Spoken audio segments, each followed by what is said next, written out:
Hello friends, good morning. നമ്മുടെ കല T V സീരിയലിലേക്ക് എല്ലാവർക്കും സ്വാഗതം. അങ്ങനെ നല്ല ഉറക്കത്തിലായിരുന്നു നമ്മുടെ നയനയും ആദർശം. പെട്ടെന്ന് നയനയ്ക്ക് എന്തോ ഒരു അസ്വസ്ഥതയൊക്കെ തോന്നിയത്. വേഗം ചാടി എഴുന്നേറ്റ് പോയി വൊമിറ്റ് ചെയ്തിട്ട് വന്നു. അപ്പോഴത്തേക്ക് ആദർശം പതുക്കെ കണ്ണ് തുറന്നു. എന്നാ പറ്റിയെന്ന് ചോദിച്ചു. എനിക്ക് വയറിനകത്ത് എന്താണ്ട് ഒരു ഉരുണ്ടുകയറൽ പോലെ ഭയങ്കര ഒരു ബുദ്ധിമുട്ടാണെന്ന് പറഞ്ഞു. അപ്പോൾ വൊമിറ്റ് ചെയ്തോ എന്ന് ആദർശം ചോദിക്കുമ്പോൾ ചെറുതായിട്ടെന്ന് നയന പറയാം.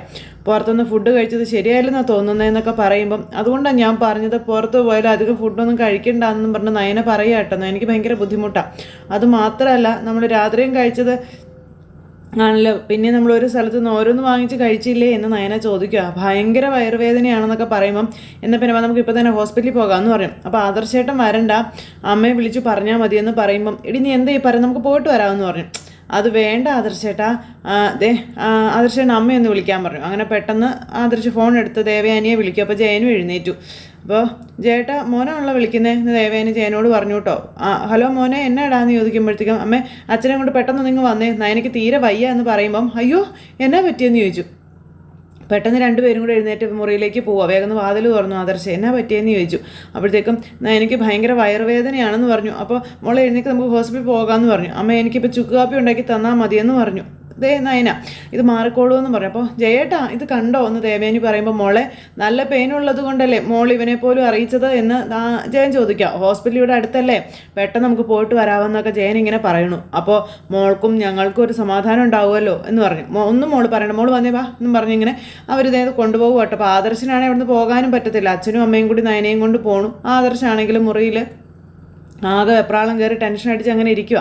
അങ്ങനെ ഇവർ വീട്ടിൽ നിന്ന് അങ്ങനെ പോകണം. അപ്പോൾ വേദന കൂടുന്നുണ്ടോ മോളെ എന്ന് ദേവയാനി അതിനോട് ചോദിക്കുമ്പോൾ വൊമിറ്റ് ചെയ്തപ്പോൾ ഒന്ന് കുറഞ്ഞിട്ടുണ്ടെന്ന് പറഞ്ഞു.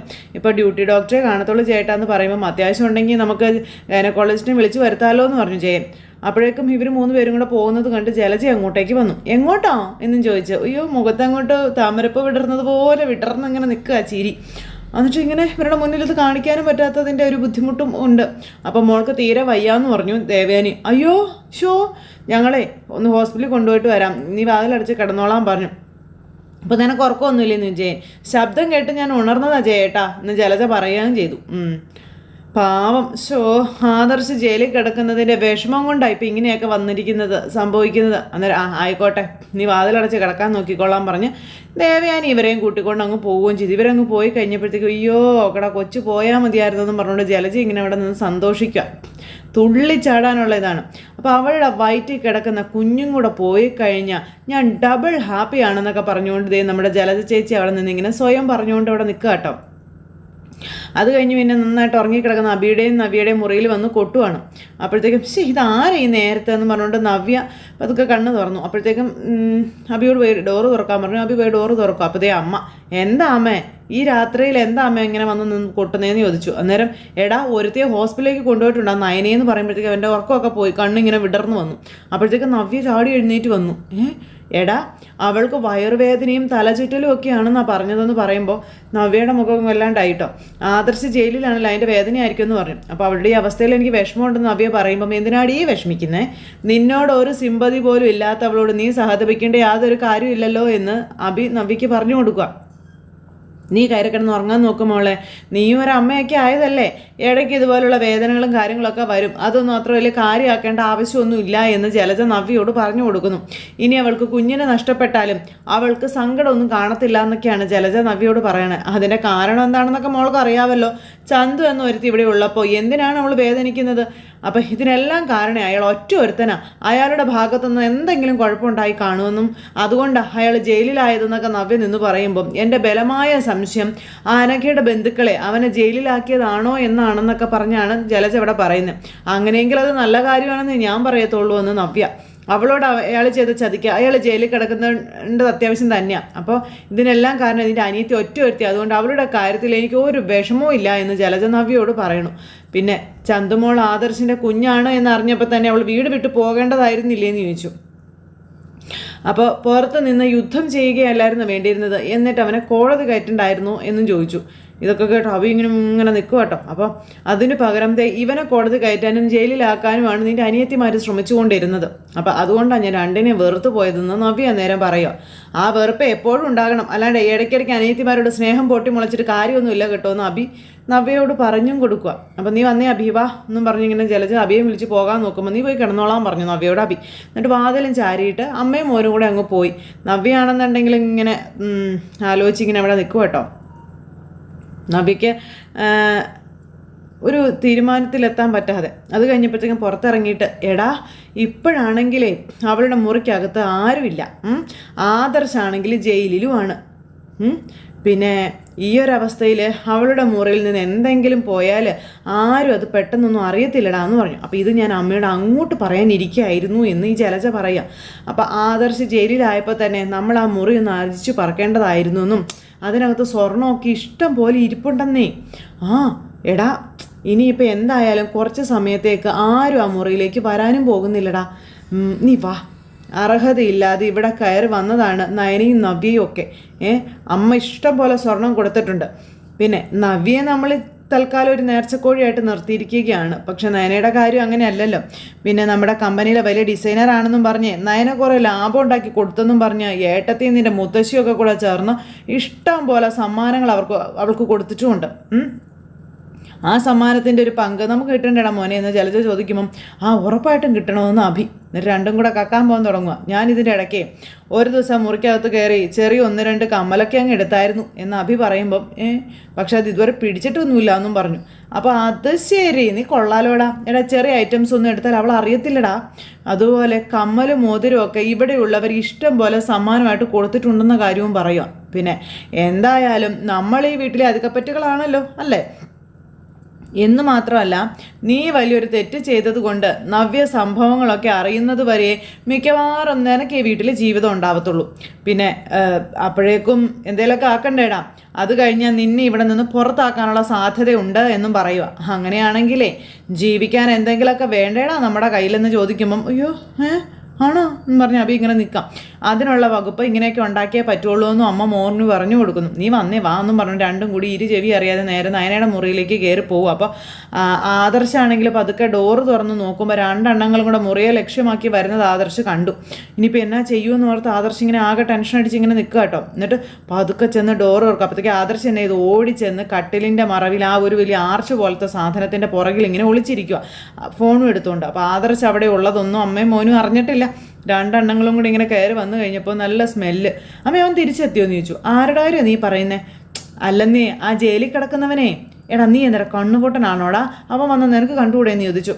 അതല്ല, അവൻ സാധാരണ ഉപയോഗിക്കാറുള്ള ഒരു സ്പ്രേയുടെ മണമുണ്ട് എന്ന് ഈ അഭി പറയൂ കേട്ടോ. അപ്പോൾ എടാ അത് പിന്നെ ഈ മുറിക്കകത്ത് ആ മണം കാണത്തില്ലേടാ, അവൻ ഉപയോഗിക്കുന്ന മുറിയല്ലേടാ എന്ന് ജലജ മോനോട് പറയുക. അപ്പം ഇവരെ പ്ലാൻ ചെയ്യുന്നത് എന്താണെന്ന് ആദർശ് ഇങ്ങനെ വട്ടം പിടിച്ചെന്ന് കണ്ടുകൊണ്ടും കേട്ടോണ്ടും ഒക്കെ നിൽക്കും. നീ പെട്ടെന്ന് വന്നെന്നും പറഞ്ഞ് 2 എണ്ണങ്ങളും കൂടെ പോകുന്നു. ആദർശ് നോക്കുമ്പോൾ സ്വർണം ഇരിക്കുന്ന ഷെൽഫ് തുറന്നു. അപ്പോൾ ദേ ഇതിനകത്തായിരിക്കും അവളുടെ സ്വർണ്ണമൊക്കെ ഇരിക്കുന്നത് എന്ന് ഈ അഭിയും ജലജയും കൂടെ അങ്ങോട്ടും ഇങ്ങോട്ടും പറയാം. അപ്പോൾ എടുത്ത് നോക്കിയപ്പോൾ നിറയെ സ്വർണ്ണങ്ങൾ ഇരിക്കുന്നു. ഇത് കണ്ടപ്പോൾ കണ്ണ് തള്ളി രണ്ടിനെയും. അമ്മേ എല്ലാം കൂടെ വലിച്ചു വാരി ഇടരുത്, ഒരാളിൻ്റെ അല്ല 4-5 പേരുടെ തലച്ചോറ് ഒന്നിച്ച് ചേർന്നതാണ് ഇപ്പോൾ ഹോസ്പിറ്റലിൽ പോയവളുടെ തലച്ചോറ്, അതമ്മ ഓർക്കണം എന്നും മകനും അമ്മയ്ക്ക് പറഞ്ഞു കൊടുക്കുക കേട്ടോ. ഇതൊക്കെ ആദർശ് അവിടെ നിന്ന് കാണുവാണ് സ്വർണ്ണം അടിച്ചു മാറ്റുന്നത്. അങ്ങനെ ഒരു സൃഷ്ടിയാണ് അവൾ. അതുകൊണ്ട് ഷെൽഫിലെ സാധനങ്ങളൊക്കെ സ്ഥാനം തെറ്റിയിരുന്നാൽ അവൾക്ക് സംശയം തോന്നുമെന്നും അഭി പറയുമ്പം അത് നീ പറഞ്ഞത് ശരിയാടാ എന്നും പറഞ്ഞുകൊണ്ട് ജലജ ആദർശ് ഇതെല്ലാം കണ്ടുകൊണ്ടിരിക്കുക മുറി കയറി കട്ടെടുക്കുന്നത്. അമ്മ സാവകാശം എല്ലാം നോക്കിയാൽ മതി, അവരിനിയും വരാൻ വൈകില്ലേ അമ്മേ, ചിലപ്പോൾ ഇന്ന് വന്നില്ല എന്നും ഇരിക്കും.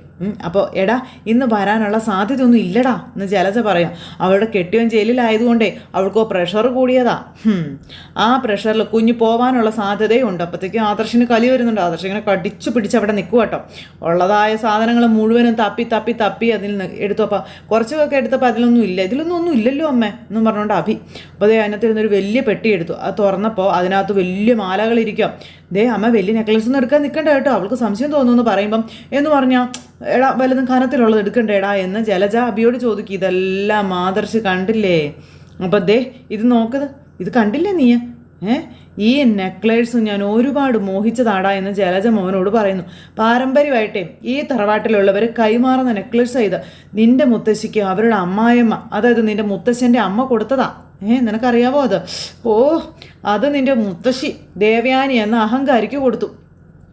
അവളത് അതിനേക്കാളും വലിയ അഹങ്കാരിയായ അവളുടെ മരുമോൾക്കും കൊടുത്തു. ഇത് ഞാൻ കൊടുക്കില്ലടാ. ഞാൻ എന്തുമാത്രം ഇഷ്ടപ്പെട്ട നെക്ലേസാണിതെന്ന് നിനക്കറിയാവോ എന്നൊക്കെ ചോദിക്കും. എന്നാൽ പിന്നെ അമ്മ ഇത് എടുത്തോ, എന്നിട്ട് നാളെ തന്നെ കൊണ്ടുപോയി ലോക്കറിൽ വെക്കണമെന്ന് മകൻ പറയും അമ്മയോട്.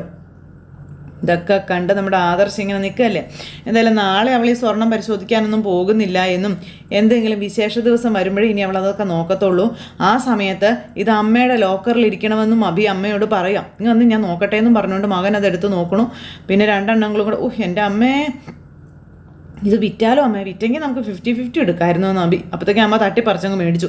അങ്ങ് വിൽക്കണ്ട നീ, ദേ ഇത് നോക്കും, ഇതൊന്ന് മോടി പിടിപ്പിച്ചേ എൻ്റെ മോളുടെ കല്യാണത്തിന് ഇട്ട് കൊടുക്കണമെന്ന് ജലജ പറയുക. പിന്നെ എടാ ദേ അവളുടെ കഴുത്തിൽ ഇത് കിടക്കട്ടെടാ എന്ന് ജലജ പറയുമ്പോൾ നിന്നെ ഞാൻ കിടത്തിക്കാമെന്ന് ആദർശ മനസ്സിൽ ചിന്തിക്കുന്നത്. എന്തായാലും ഈ അമൂല്യ നിധിയെ അർഹതയില്ലാത്തവരുടെ കഴുത്തിൽ കിടക്കണ്ട എന്ന് പറയുമ്പം എന്നാൽ പിന്നെ എല്ലാം പഴയതുപോലെ സ്ഥാനം തെറ്റത്ത് വെക്കാം വാവാന്ന് പറഞ്ഞുകൊണ്ട് എല്ലാം അതുപോലെ തന്നെ വെച്ചു. എല്ലാം സെറ്റാക്കി മടിക്കുത്തിൽ ഒളിപ്പിച്ച് അമ്മയും മോനും കൂടെ ആരും കാണുന്നില്ല എന്ന് ഉറപ്പ് വരുത്തി മുറിയുടെ പുറത്തിറങ്ങി. അപ്പോൾ അതൊക്കെ അങ്ങ് പോവുക. ഇതെല്ലാം കണ്ട് നമ്മുടെ ആദർശ് ഇങ്ങനെ അവിടെ നിൽക്കുക കേട്ടോ. ഒന്നും ചെയ്യാൻ പറ്റാതെ ആയിപ്പോയല്ലോ എന്ന് ഓർത്ത് ഈ സമയത്ത് ചിലത് മുറിയിൽ ചെന്നു. ഈ മാല എടുത്ത് കഴുത്തയിലേക്ക് വെച്ചു. അപ്പോൾ ഭയങ്കര ഭംഗി ആ നെക്ലേസിന്. അപ്പോൾ ഈ പ്രായത്തിൽ ഈ നെക്ലേസ് എൻ്റെ കഴുത്തിലിട്ടപ്പോൾ എന്ത് ഭംഗിയാ, ഇത് അവൾ കഴുത്തിലിട്ടാ ഇതിൻ്റെ വില പോകത്തേ ഉള്ളൂ എന്നൊക്കെ ജലജ ഇങ്ങനെ നിന്ന് സ്വയം പറയൂ കേട്ടോ. ഇതെൻ്റെ കഴുത്തിൽ തന്നെ കിടക്കേണ്ടതല്ലേടി, പിന്നെ അല്ലാതെ എന്നും പറഞ്ഞ് തന്നെ നിന്ന് അങ്ങ് ചിരിക്കാൻ തുടങ്ങി. എന്നിട്ട് ഇതിങ്ങനെ എടുത്ത് തൂത്തും തലോടി ഉമ്മയൊക്കെ കൊടുത്ത് ഷെൽഫിൽ ഇങ്ങനെ ആരും അറിയാതെ പൊതിഞ്ഞ് അങ്ങ് വെച്ചു. അങ്ങനെ ജലജ സക്സസ്ഫുള്ളായി എന്ന് വിചാരിച്ചിങ്ങനെ അവിടെ നിൽക്കാം. ഇത് കഴിഞ്ഞ് പിന്നെ കാണിക്കുന്ന അനിയാട്ടോ. അനി നല്ല ഉറക്കത്തിൽ പെട്ടെന്ന് കണ്ണ് തുറന്ന് എഴുന്നേറ്റു. അപ്പോൾ വാതിലിൽ കൊട്ടുന്ന ശബ്ദം കേട്ടു. അനി ചെന്ന് ഡോറ് തുറന്നപ്പോൾ അത് ആദർശ്. ആരും കാണാതെ ആദർശ് എന്നിട്ട് അനിയുടെ മുറിയിലേക്ക് ചെല്ലുക. ഏട്ടനായിരുന്നു, ഏട്ടനെന്താ ഈ സമയത്ത് ഇങ്ങോട്ട് വന്നതെന്ന് ചോദിച്ചു. അപ്പോൾ നയനയ്ക്ക് വയ്യാതെയായി, അച്ഛനും അമ്മയും കൂടി അവളെ ഹോസ്പിറ്റലിൽ കൊണ്ടുപോയിരിക്കുകയാണെന്ന് പറഞ്ഞു ആദർശ. അയ്യോ എന്നാൽ പിന്നെ എന്നെ വിളിക്കണ്ടായിരുന്നു എന്ന് ചോദിച്ചു. അതൊന്നും കുഴപ്പമില്ലടാ, അച്ഛനും അമ്മയും കൊണ്ടുപോയിട്ടുണ്ടല്ലോ എന്ന് ആദർശ് ഇങ്ങനെ പറയാട്ടോ. പിന്നെ എടാ ഒരുത്തൻ കള്ളക്കടത്ത് സ്വർണം നമ്മുടെ ജ്വല്ലറി വഴി സെയിൽ നടത്തിയില്ലേ, അവൻ്റെ അമ്മ അതിനേക്കാളും വലിയ കള്ളിയാണെന്ന് ആദർശ് പറയണം. അപ്പോൾ അതിപ്പോൾ നമുക്കൊക്കെ അറിയാവുന്ന കാര്യമല്ലേ ഏട്ടാ എന്ന് ചോദിക്കുമ്പം, എടാ എൻ്റെ മുറിയിൽ കയറി നയനയുടെ സ്വർണം അമ്മയും മോനും കൂടെ മോഷ്ടിച്ചുകൊണ്ട് പോയടാ, ഞാനത് കാണുകയും ചെയ്തു എന്ന് പറഞ്ഞു. എന്നാൽ പിന്നെ അപ്പം തന്നെ പിടിക്കാറുന്നില്ലേ എന്ന് ചോദിക്കുമ്പം, എടാ എങ്ങനെ പിടിക്കും, ഞാനിവിടെ ഉണ്ടെന്നുള്ളത് അവർക്ക് അറിയത്തില്ലല്ലോ. പക്ഷേ ഇനിയിപ്പോൾ എന്ത് ചെയ്യും ഏട്ടാ, പറഞ്ഞതുപോലെ ശരിയാണല്ലോ ഏട്ടാ. ഇനിയിപ്പോൾ ഇതുപോലെ സ്വർണ്ണം എടുത്തിട്ട് മുമ്പ് ഏട്ടത്തിൻ്റെ അമ്മയുടെ പേരിൽ വെച്ച് കൊടുത്തതല്ലേ അവർ, അതൊക്കെ നമ്മൾ മൂടി വയ്ക്കുന്നത് വലിയ അപകടമാണ് ഏട്ടാ എന്നൊക്കെ ഇങ്ങനെ പറഞ്ഞു കൊടുക്കുക അനി. വല്യമ്മ അതുകൊണ്ട് തന്നെയാണ് അബിയുടെ തെറ്റുകൾ അപ്പച്ചോട് പറഞ്ഞു കൊടുത്തത്. അവനെയും അവരെയും ഈ വീട്ടിൽ നിന്ന് അടിച്ച് വെളിയിൽ കളയാതെ അപകടം ഒഴിഞ്ഞു പോയി എന്നൊന്നും നമുക്ക് ഒരിക്കലും പറയാൻ പറ്റില്ല എന്ന് പറയുമ്പോൾ അങ്ങനെ ചെയ്യില്ല എന്ന് അവർക്കറിയാം. ആ ഒരു ധൈര്യത്തിൽ അവർ തോന്നിവാസങ്ങൾ മുഴുവൻ കാട്ടിക്കൂട്ടുന്നതെന്ന് ആദർശ് നേരം പറഞ്ഞു. എടാ നയനക്ക് എന്തായെന്ന് അറിയില്ല, ഞാൻ വിളിച്ചു നോക്കട്ടെ എന്ന് പറഞ്ഞുകൊണ്ട് ആദർശ് ഫോൺ എടുത്ത് ഹോസ്പിറ്റലിലേക്ക് വിളിക്കുക. അപ്പോൾ അവർ വണ്ടിയിലേക്ക് അങ്ങനെ പോയിക്കൊണ്ടിരിക്കുക കേട്ടോ. അപ്പോൾ അങ്ങനെ വണ്ടിയിൽ പോയിക്കൊണ്ടിരിക്കുന്ന സമയത്ത് ഇവിടുന്ന് വിളി വന്നുകൊണ്ടേയിരിക്കും. ആദർശ് ഇങ്ങനെ വിളിക്കുക ജയൻ്റെ നമ്പറിലേക്ക്. അപ്പോൾ ജയൻ കോൾ എടുത്തു. ഹലോ പറയടാ മോനെ, എന്താ വെച്ചാ? അപ്പോൾ കുഴപ്പമൊന്നുമില്ലടാ, ഞങ്ങളിതേ മോളെയും കൊണ്ട് തിരിച്ചു വന്നുകൊണ്ടിരിക്കുകയാണെന്ന് പറയുമ്പോൾ സമാധാനമായി ആദർശിന്. അവിടെ ചെന്ന് ഡോക്ടർ ഒരു മെഡിസിൻ കൊടുത്തപ്പോൾ തന്നെ പെയിൻ മാറിയെന്ന് പറഞ്ഞു. വേണമെങ്കിൽ ഒരു ദിവസം അഡ്മിറ്റ് ചെയ്യായിരുന്നല്ലോ അച്ഛാ. അപ്പോൾ വേണ്ടാന്ന് ഡോക്ടർ തന്നെയാടാ പറഞ്ഞതെന്ന് അച്ഛൻ മോനോട് പറഞ്ഞു. ഞങ്ങളിതാ എത്തിയെന്ന് പറഞ്ഞു. ശരിയെന്നും പറഞ്ഞു. ഫോണും കട്ട് ചെയ്തു. എന്താ ഏട്ടാന്ന് ചോദിച്ചു അനി. അപ്പോൾ അവരിത് തിരിച്ചു വന്നുകൊണ്ടിരിക്കുകയാണെന്നാടാ പറഞ്ഞത്. നന്ദുവിന് ആക്സിഡൻറ്റ് ഉണ്ടാവുകയും ഏട്ടൻ ജയിലിലാണ് എന്നറിയുകയും ചെയ്തതിന് ശേഷം ഏട്ടയ്ക്ക് പ്രഷർ കൂടിയല്ലോ ഏട്ടാ എന്നിങ്ങനെ അനി പറയാം. പിന്നെ അത് മുതലാക്കാനേ ഇവിടെ കുറേ എണ്ണങ്ങളുണ്ടല്ലോ, അവർക്ക് ചെയ്യാവുന്നതല്ല അവർ ചെയ്യുമല്ലോ ഏട്ടാ. അങ്ങനെ ഒരു സാഹചര്യത്തിൽ സഹികെട്ട് അപ്പച്ചോട് വല്യമ്മയെല്ലാം പറഞ്ഞു കൊടുത്തത്. അപ്പം മുറിക്കകത്തിരുന്ന് ശ്വാസം മുട്ടിയടാ, അതുകൊണ്ടാണ് ഞാൻ നയനയും കൂട്ടി ഒന്ന് പുറത്തേക്ക് പോയത് എന്ന് ആദർശ് അനിയോട് പറയുകയും ചെയ്തു. പുറത്ത് പോയാൽ പിന്നെ എന്തെങ്കിലും ഫുഡൊക്കെ കഴിക്കണ്ടേ, അങ്ങനെ കഴിച്ചത് വലിയ അബദ്ധമായി പോയെന്നാണ് തോന്നണത് എന്ന് ആദർശ് പറയുമ്പോൾ, കഴിവതും ഇനി പുറത്തുനിന്നുള്ള ഫുഡ് ഏട്ടത്തിക്ക് വാങ്ങിച്ച് കൊടുക്കല്ലേ ഏട്ടാ എന്ന് പറഞ്ഞു. ഇല്ലടാ ഇന്നത്തോടെ എല്ലാം നിർത്തി, ഇനി ഒന്നും ഇല്ലടാ എന്നൊക്കെ പറഞ്ഞ് ആദർശ് ഇങ്ങനെ ഭയങ്കരമായിട്ട് സങ്കടപ്പെട്ട് ഇങ്ങനെ അവിടെ നിൽക്കുക കേട്ടോ.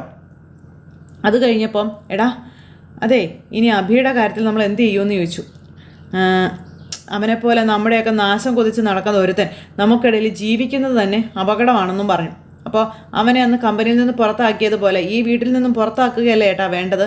ഇപ്പം തന്നെ ഗൾഫിലെ പ്രശ്നങ്ങൾക്ക് അവനും ഒരു കാരണമാണോ എന്ന് ഏട്ടനും സംശയിക്കുന്നില്ലേ എന്ന് ചോദിക്കുക. പിന്നെ അത് വെറും സംശയമൊന്നുമല്ല, അവൻ നമ്മളെ തകർക്കാൻ വേണ്ടിയിട്ട് ഇതുമല്ല ഇതിനപ്പുറവും ചെയ്യുന്നവനാണെന്ന കാര്യവും അനി പറഞ്ഞു കൊടുത്തു. അവൻ തന്നെയായിരിക്കും AM ജ്വല്ലറിയുടെ പരസ്യത്തിന് ഏട്ടത്തിയെ പറഞ്ഞു വിട്ടതെന്നും എന്നിട്ടിപ്പോൾ ഒന്നും അറിയാത്തതുപോലെ അവൻ നടക്കുകയാണെന്നുള്ള കാര്യവും അനി ആദർശിനോട് പറഞ്ഞ് ഇവർ തമ്മിൽ ആ ഒരു കാര്യം തിരിച്ചറിഞ്ഞിങ്ങനെ നിൽക്കുന്നു, പരസ്പരം അങ്ങോട്ടും ഇങ്ങോട്ടും ഇതിനെപ്പറ്റി സംസാരിച്ച്. എന്തായാലും വിനാശകാലെ വിപരീത ബുദ്ധി എന്നൊക്കെ പറഞ്ഞു കേട്ടിട്ടല്ലേ ഉള്ളൂ. സ്വന്തം ബുദ്ധിയുടെ കുറവ് കൊണ്ട് ഓരോ അതിബുദ്ധികൾ കാണിച്ച് കൂട്ടി കൂട്ടി കൂട്ടി ജലജയും അഭിയും ദേ ഇപ്പോൾ കുഴിയിൽ നിന്നും വലിയ കുഴിയിലേക്കാണ് വീണിരിക്കുന്നത്. ഇനി ഈ സ്വർണം കണ്ടില്ല, ഇതിൻ്റെ പ്രശ്നങ്ങളൊക്കെ വരുമ്പോഴേക്കും അടുത്ത ഭൂകമ്പം പൊട്ടി പുറപ്പെടാനുള്ള എല്ലാ സാധ്യതകളും വരുന്നുണ്ട്. അപ്പോൾ ആരും തന്നെ മിസ് ചെയ്ത് കളയരുത്. എല്ലാവരും കാത്തിരുന്ന് കാണണോട്ടോ. എല്ലാവർക്കും നല്ലൊരു ദിവസം ആശംസിക്കുകയാണ്. എല്ലാവരും തരുന്ന സപ്പോർട്ടിനും സ്നേഹത്തിനും ഒരുപാട് നന്ദി ഹൃദയത്തിൻ്റെ ഭാഷയിൽ അറിയിക്കുന്നു. അടുത്ത സൂപ്പർ ഹിറ്റ് കഥയുമായി കാണുന്നത് വരെ എല്ലാവർക്കും നന്ദി. സ്വീകരിച്ച് ബൈ ബൈ ടാറ്റാ.